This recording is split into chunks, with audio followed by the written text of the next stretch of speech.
देखिए, अगर आपके शरीर की गंदगी साफ नहीं हो रही है तो आप लाख अच्छे से अच्छे चीजों को खा लीजिए, उसका फायदा आपको मिल ही नहीं सकता। और जैसे ही आपके शरीर की गंदगी साफ होती है, आपका पाचन तंत्र बहुत तेजी से काम करने लगता है। शरीर के अंदर पहले से ज्यादा ताकत महसूस होने के साथ साथ चेहरा साफ होने लगता है। वजन बढ़ाना और घटाना आसान हो जाता है। पिंपल, दाग धब्बे, एक्ने जितने भी कुछ हैं वो सब कुछ ठीक होने लगते हैं और कई सारी गंभीर बीमारियों का होने का खतरा जड़ से खत्म हो जाता है। तो हम लोग सबसे पहले बात करते हैं कि हमारे शरीर के अंदर गंदगी जमा कैसे होती है। तो देखिए, हम लोग जो भी खाते हैं वो आहार नली से होकर पेट में पहुंचता है, जहां खाना टूटने के बाद छोटी आंत में जाती है, जो कि बाद में मल के रूप में हमारे बॉडी से बाहर चली जाती है। लेकिन इस प्रक्रिया में सबसे ज्यादा गंदगी हमारे आंत में ही जमा होती है। अगर हम लोग अपने आंत को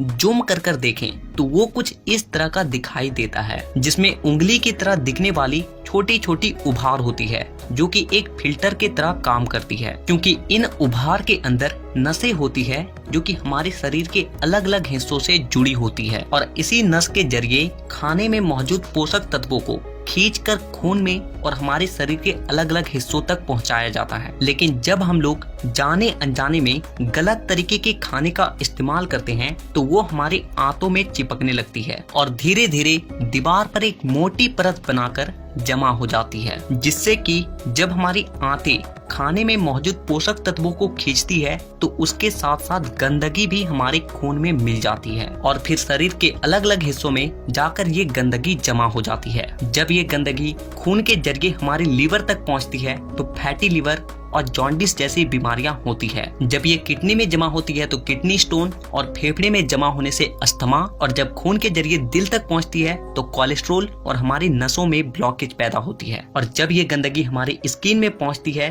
तो दाग धब्बे, खुजली, एक्ने, पिंपल जितने भी इस तरह की समस्या हैं सब होने लगती है। और इतना ही नहीं, जब ये गंदा खून हमारे पूरे शरीर में फैलता है तो हमारे शरीर का जो हार्मोन का संतुलन है वो भी बिगड़ने लगता है और जिससे कि हमें और भी जानलेवा बीमारियां होने की खतरा बढ़ जाती है, यहाँ तक कि कैंसर भी। बस आप इतना समझ लीजिए कि शरीर में हर छोटी से छोटी बीमारी और बड़ी से बड़ी बीमारी शरीर के अंदर गंदगी जमा होने की वजह से ही होती है। और इसीलिए आज के इस वीडियो